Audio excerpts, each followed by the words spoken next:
Hi everyone!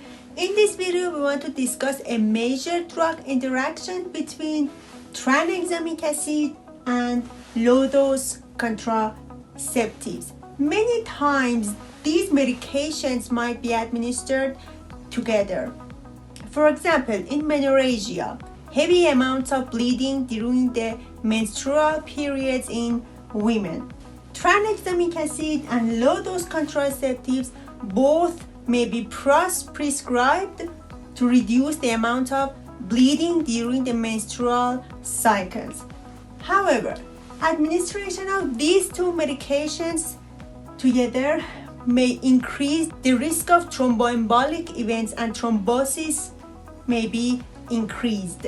So, these medications should not be administered together. Hope you enjoyed this video. Please like, subscribe, and share. Thanks.